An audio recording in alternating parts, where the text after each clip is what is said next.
Oh yes, well said.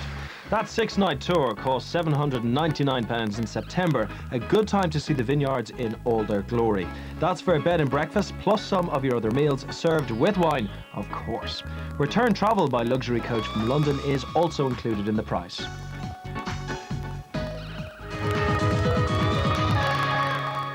So, how much booze can you bring back from your trip abroad? Well, it used to be the case you could bring back a certain amount of alcohol or cigarettes without paying any duty on it. But that's no longer the case inside of Europe, as duty-free has been scrapped, but it still applies if you're travelling from outside of the European Union, such as America.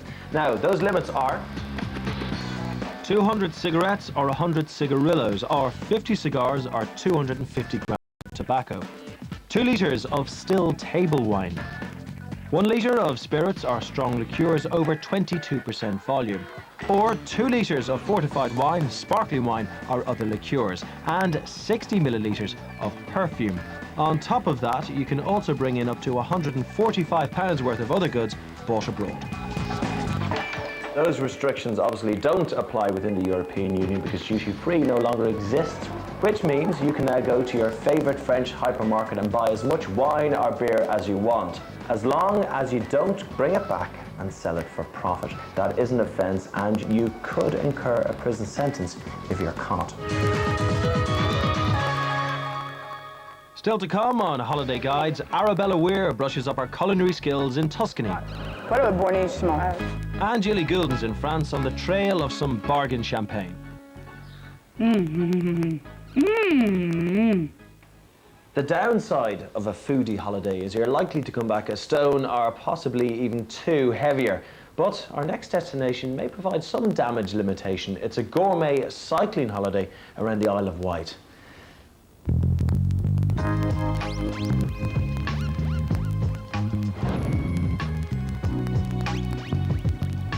Ah, a trip that blends 2 of my greatest pleasures.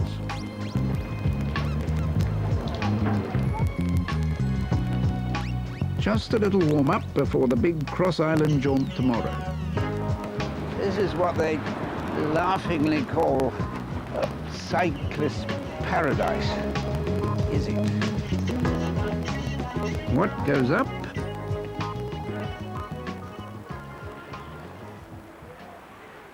This Isle of Wight trip hasn't been called a gourmet cycle for nothing, you know. I'm not the only Edward to work in television and stay at this hotel on a filming trip, but the other one was a prince. Better spruce up a little. The hotels I'm staying at have been awarded AA rosettes for their culinary creations, and they have regular inspections to keep up the standards.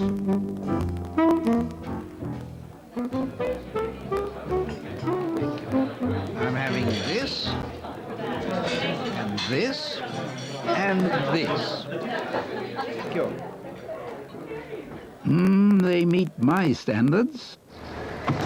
Well, that'll lighten the load. With this package, they transfer your luggage from one hotel to the other for you. Absolutely cushy. The basic rules to stick to when cycling off-road are always check the signposts, stick to the bridle paths and byways, and keep off the footpaths. Now, I think I'll get back on the road.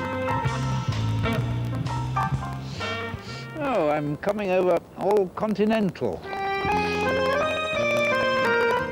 You could smell these from miles around. See the bulbs there? Yep. They've got a sort of muscular symmetry to them. You know, the sculptured symmetry, you could say. Yeah? You're an enthusiast, aren't you? If you can put that inside the cavity of a chicken, when it's roasting it, and the oak smoke and the vague garlic flavour come out through the sides of the chicken. You're an artist when it comes to garlic, aren't you? It's my livelihood. I never knew you were going to wax lyrical about garlic. This jolly good sales patter, and would you believe it, the chap actually sells his garlic to the French? Now I'm about to meet someone who not only has an ice cream factory, but has produced the island's most famous export to date. Hello, Mrs. Minghella. Now then, this looks pretty good ice cream. Some member of your family has made a name in the entertainment industry. That's right, you mean Anthony. I do mean the famous Anthony Minghella. You've coined an Oscar ice cream in his honour, haven't you? And no doubt you'd like to try some, wouldn't Yes, you? yes, that's very smart the way you guessed, yes. yes.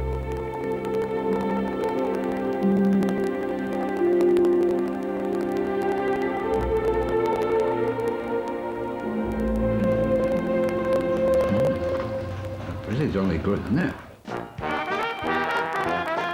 That sustained me nicely for a bit more peddling.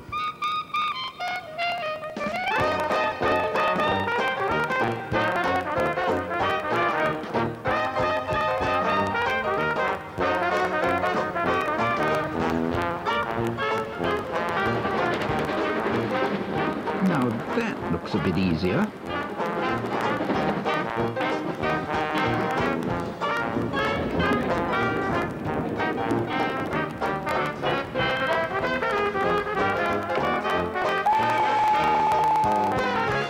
Well, my bike did go free.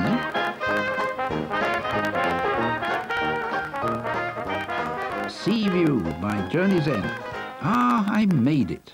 Now the whole of this magnificent meal is from the island. Mussels and sea bass caught off the coast, cooked in herbs from the garden, Isle of Wight new potatoes, local calabres, and of course, the wine is from the island also. Perfect.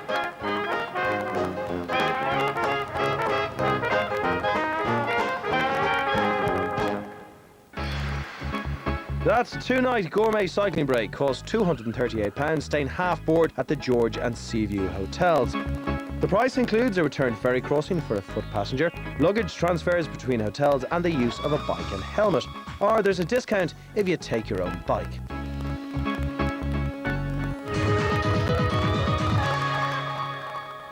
Do your soufflés always rise in the right places? No? Well, you're not alone. Maybe you need to whisk yourself off to a cookery course in Tuscany.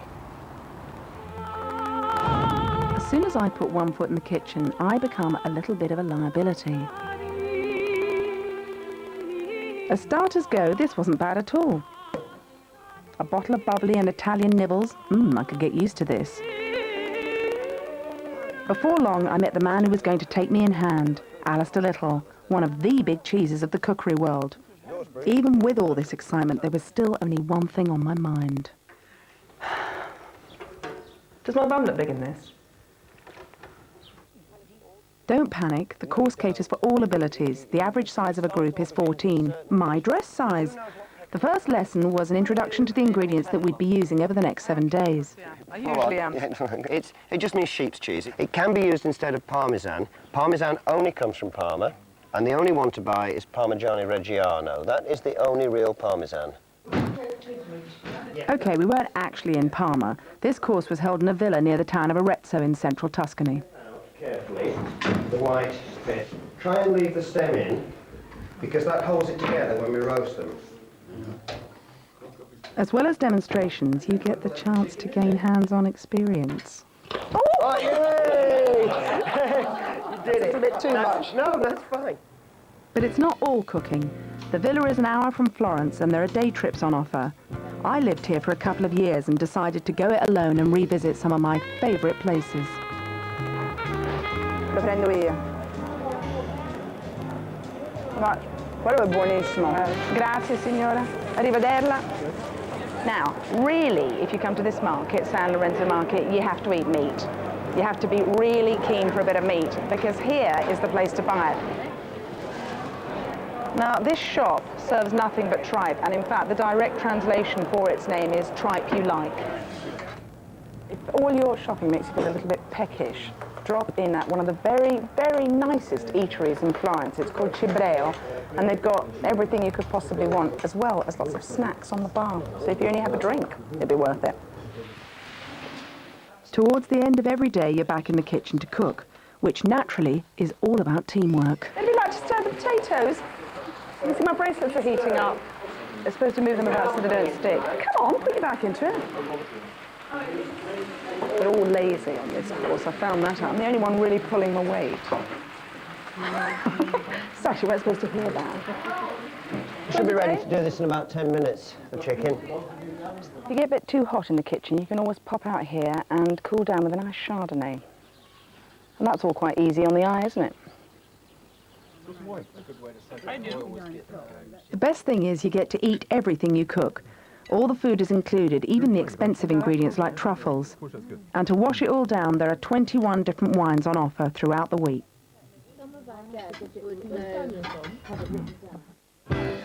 On Thursday morning, Alistair takes the group to the local fruit and veg market, a 20-minute drive. Well, this is Montevarchi Market, and like all Italian markets, it's a really complete mix. There's wonderful fruit and veg stalls, and then there's the little stalls where the small holders bring in their produce. The stalls may be small, but the personalities are molto grande. These are his own produce. Come and drive. Oh, beautiful. Do say beautiful. No. He's saying he's beautiful. What do you think, girls? Bello, no? Oh, isn't he lovely? We're in love. Does that constitute a love affair? These are really interesting. We've got fresh beetroot with the leaves. You can stuff ravioli with them. You just chop them off, take out most of the stem, boil them, and then mix them with ricotta and parmesan as a ravioli stuffing. Back in the kitchen, we were learning how to make biscuits, followed by the lesson I'd been waiting for, how to make perfect pasta. Right, now just try and roll it. We're going to start to roll it out. I roll it. In the war, when there was a shortage of nylon, this is what they used for tights. I can't believe You might remember seeing your granny in a pair of tights like that. Now, here's a simple recipe I'd be wowing my friends back home with. Ravioli with potato filling, but the tagliatelle was slightly more tricky. That's it, I've peaked. From Tuscany to Thailand, cookery holidays are becoming more and more popular. And with so many on offer, how do you choose? Unless you've got a live-in cook at home, you're not going to want to spend all day, every day in the kitchen, are you? Make sure the course offers other activities. This one offers a day trip to the local factory outlet. Ah, the smell of it. Make sure that the course you choose offers classes that are small enough so that you can actually learn something, but big enough so that you don't get bored. And make sure the course you're on doesn't insist you do the washing up. They must have one of these. This is Natalie. She's from New Zealand, but they are available internationally. Make sure the recipes aren't full of fiddly bits and produce you can't get back home, like this.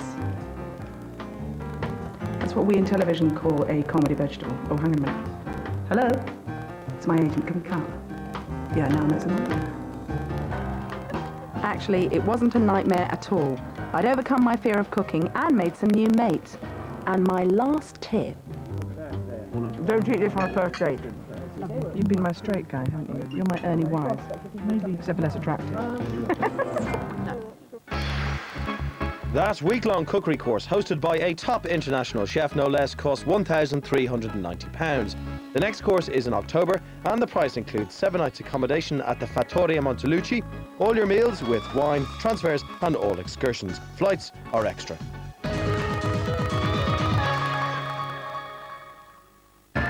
Now, here are some suggestions of other courses to whet your appetite. If your beach holiday in Thailand's Koh Samui gets rained on, then turn it to your advantage and sign up for a lesson at the Samui Institute of Thai Culinary Arts.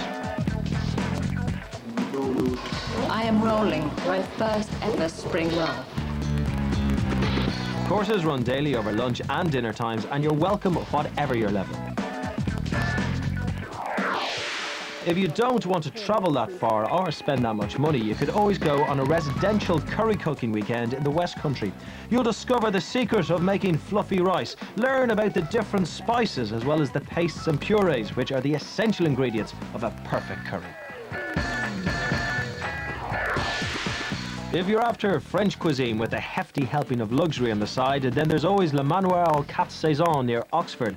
As well as serving up some pretty good food, it offers visitors the chance to learn and practice in the kitchens of its 2 Michelin star restaurant. Finally, for a vegetarian option, you could try out one of the many classes on offer at the Cordon Vert Cookery School in Cheshire. It's run by the Vegetarian Society and offers all sorts of courses for both the enthusiastic amateur and the professional chef. For more options, check out our website at bbc.co.uk/holiday.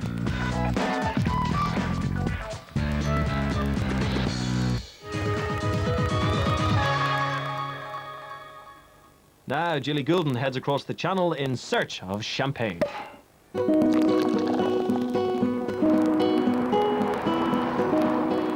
When you see signs for villages like Boozy and Dizzy, then you know that at last you've arrived in intoxicating champagne country. The area has of course become world famous not for its far-reaching plains or elegant chateaux, but for its skill in blending grape varieties with plenty of bubbles. People often ask me if it's worth taking a car over to Champagne and stocking up on fizz. Well, the fact is, I don't know because I've never done it. But here I am, I've got an empty boot. I have every intention of getting loads of champagne and also of having a jolly good time while I'm here. I've decided to base myself in Vertou, which is about 4 hours' drive, after an hour-and-a-half ferry crossing to Calais. The Hostellerie de la Reine Blanche is a 3-star hotel with clean basic rooms in a neutral colour scheme. But the rest of the decorations are just shockingly bright. Plus points are a small gym and a swimming pool on site. So at least there's one sense in which you really can bathe in champagne. Just 10 minutes drive from Vertou is the first of the producers I decided to visit. Well, I've checked it out, and it seems to me that the best place to buy your bubbly is directly from the champagne house, where you'll pay roughly 50% of what it would cost you back home in the shops. And if you choose your producer wisely, I can tell you get more than just a taste of fizz. Because along with top quality champagne at bargain prices, just £8 a bottle, you'll get a taste of the owner's impressive collection of antique champagne-making paraphernalia. Benoit, I think this is, without any exception, the most extraordinary contraption I've ever grappled with. What's it for? This was used to get the bottle downstairs into the cellars for the aging of the champagne in the old days. As in all champagne houses, there's a chance to try before you buy.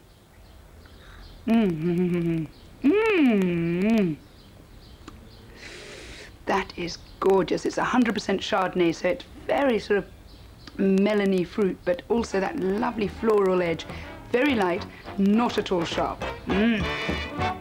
If you want to see where some of the bottles are stored, head for Epernay and the Avenue de Champagne. Here you'll find many of the major labels, but the one with the most impressive cellars, or at least the flashiest tour, just has to be Mercier. This monster barrel could hold 250,000 bottles of champagne, incredibly. Now, it was built over 20 years for the Great Exhibition of 1889. And in order to get it to the exhibition, Mercier had to buy up whole rows of houses in Paris and demolish them to get it through. When it got there, it was unveiled along with the Eiffel Tower. And 100 feet below the barrel are the cellars. This is the tip of the iceberg, I can tell you. They're getting on for 18 million bottles down here. They sell for at least £9 a bottle upstairs. You're talking serious money. But wherever you buy your champagne, you've just got to know how to serve it properly. Hold the bottle and hold the cork and twist the bottle. And this is going to come out with a little sigh. A little pop, but not a drop spilt, see? And then in the glass it goes. Now, do you remember these glasses? Shall I tell you something? This was modelled allegedly on the breast of Marie Antoinette. Look, fits me too, actually. But they're not great for champagne because all the bubbles get lost, and it's also very easy to spill at a party. And there you have it. That's good. And with all that bubbly, you might fancy a good meal. I asked for the most typical dish of the region, and I must say I'm completely astonished. It's this, andouillette, which is all those bits of Mr. Piggy you don't really want to know about, from the throat right down to the rear end, so I'm told. Here goes. Whew. Smells like a farmyard. It looks like a farmyard. Do you know, I don't think I could deal with it. I'm sorry about that. So.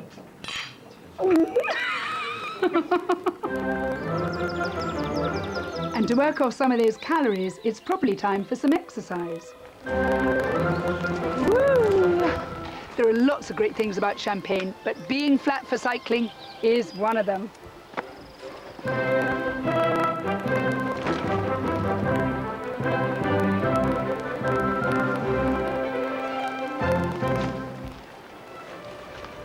Nearby is the village of Auvillers, famous as the birthplace of champagne.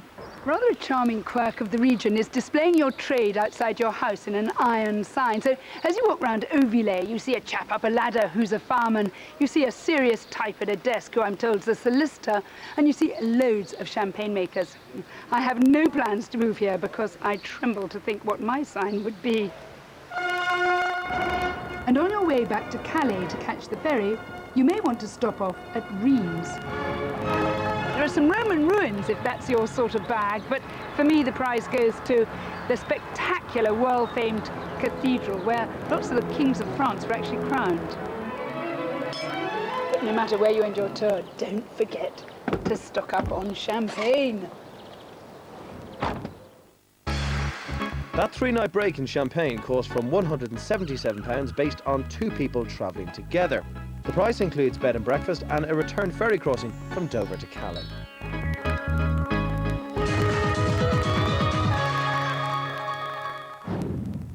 Now for something not quite so appetizing.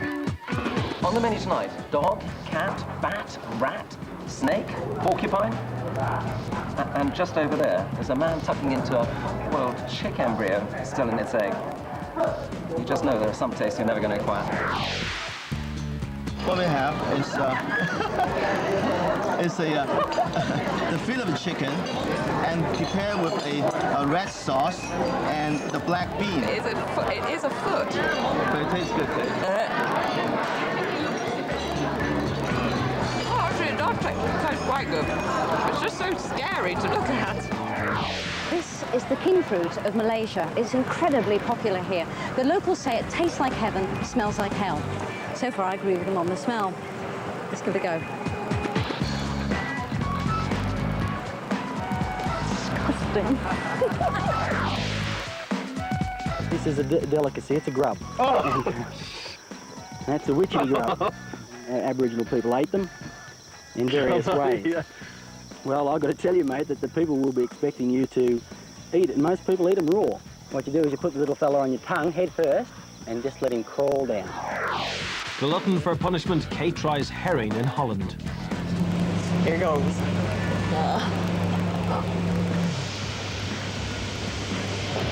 Oh, really slimy. Excuse me, 1 minute. Right. You're supposed to have not eaten a lot of it. You're supposed to leave it. No, there's one more every day. You didn't tell me that Cuba's good for being sick in as well.